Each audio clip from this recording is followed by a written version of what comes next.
22 থেকে 28 বছর বয়সটা খুব অদ্ভুত। দেখবে এই বয়সে কারো বিয়ে হয়ে যাচ্ছে, কেউ জীবন নিয়ে খুব সংগ্রাম করছে। এই বয়সে কেউ হঠাৎ করে সফলতা পেয়ে যাচ্ছে, আবার কেউ কিছু করতে না পেরে হতাশার সাগরে ডুবছে।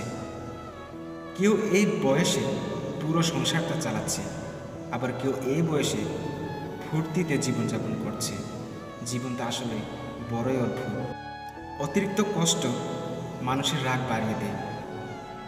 যে মানুষটার মুখে সবসময় হাসি লেগে থাকতো, সে মানুষটাই একসময় কথায় কথায় রাগ দেখায়। হঠাৎ করে মানুষের বদলে যাওয়ার পেছনে থাকে সীমাহীন কষ্ট, যা সবাই বুঝতে পারে না। উল্টো তার নাম দেওয়া হয় বদমেজাজি। ভাগ্য আপনাকে যেখানে নিয়ে যাবে সেখানে গিয়ে দাঁড়িয়ে পড়ুন, তারপর চারদিকে তাকান, ভালো করে দেখুন আর নিজেকে মানিয়ে নিন। নিজেকে বলুন, এটা আমার নিয়তি, এখানেই থাকতে হবে, এখানেই বাঁচতে হবে। সুতরাং কাঁদা যাবে না, মন খারাপ করা যাবে না। আর যদি ভালো থাকা সম্ভব না হয়, তাহলে অভিনয় করে হলেও যন্ত্রণার মধ্যে সৃষ্টিকর্তার জন্য বাঁচুন, তবুও বেঁচে থাকুন। আমি মনে করি জীবনে সুন্দরভাবে বেঁচে থাকার জন্য ঐশ্বর্য কিংবা খুব রাজকীয় অনেক কিছুর প্রয়োজন হয় না। জীবনে ভালোভাবে বেঁচে থাকার জন্য প্রয়োজন সুন্দরভাবে বেঁচে থাকার স্বপ্ন এবং প্রবল ইচ্ছা। প্রয়োজন নিজের সামর্থ্যের উপর সন্তুষ্ট থাকা, অন্য কারো সাথে তুলনা না করে জীবনকে উপভোগ করার সুন্দর এবং স্বচ্ছ মানসিকতা। যখন আপনি মানুষকে কষ্ট দিয়ে কথা বলেন, সাথে সাথে সাদা কাগজে একটা করে ছিদ্র করে রাখবেন। যতবার মানুষকে কষ্ট দিবেন ততবার একটা করে ছিদ্র।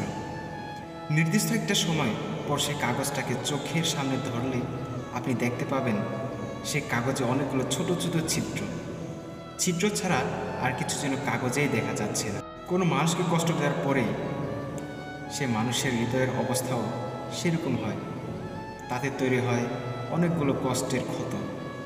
ক্যারিয়ারে কিছু হচ্ছে না, সময় চলে যাচ্ছে, চোখের সামনে স্বপ্ন ভেঙে যাচ্ছে, বাবা মা বৃদ্ধ হচ্ছে, বন্ধু হারিয়ে যাচ্ছে।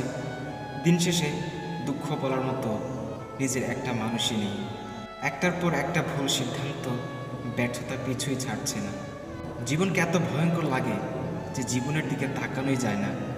এখনো প্রায় মনে হয় পৃথিবীর বাড়তি মানুষ বলতে যদি কেউ থাকে, তবে ওই মানুষটা আমি, যার কোনো প্রয়োজন নেই পৃথিবী অথবা পৃথিবীর মানুষের। ফ্রি মাইন্ডেড থাকাটা বেশি ইম্পর্টেন্ট।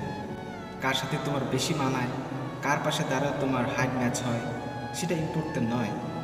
কিন্তু কার সাথে থাকলে তুমি ফ্রি মাইন্ড থাকতে পারবে, হাসি খুশি থাকবে, যার সামনে ম্যাচিউরিটি মেনটেন করতে হয় না, দুষ্টামি বা পাগলামি করলে অপমানিত হয় না, সেটাই ইম্পর্টেন্ট। আর লাইফ এটাই বদ্ধ প্রয়োজন। ভালোবাসলে ক্ষমা করতে নেই, পাপকে পাপ বলার সাহস, অপরাধকে অপরাধ ভাববার মানসিকতা, প্রতারককে ঘৃণা করার শক্তি, ভুল মানুষকে ছেড়ে আসবার ক্ষমতা থাকাটা জরুরি। কখনো কখনো নিজের ব্যক্তিত্ব, সততা, আত্মসম্মান বোধ ও নিজস্বতাকে শ্রদ্ধা করার জন্য হলেও হৃদয়কে কষ্ট দিতে হয়। মানুষের মতন বাঁচতে শিখো। অভিমান সেই করে যে তোমাকে মন থেকে ভালোবাসে। কথায় কথায় সে ঝগড়া করে যে তোমাকে ফিল করে। তোমার দোষ সেই খুঁজবে যে তোমাকে সবসময় মিস করে।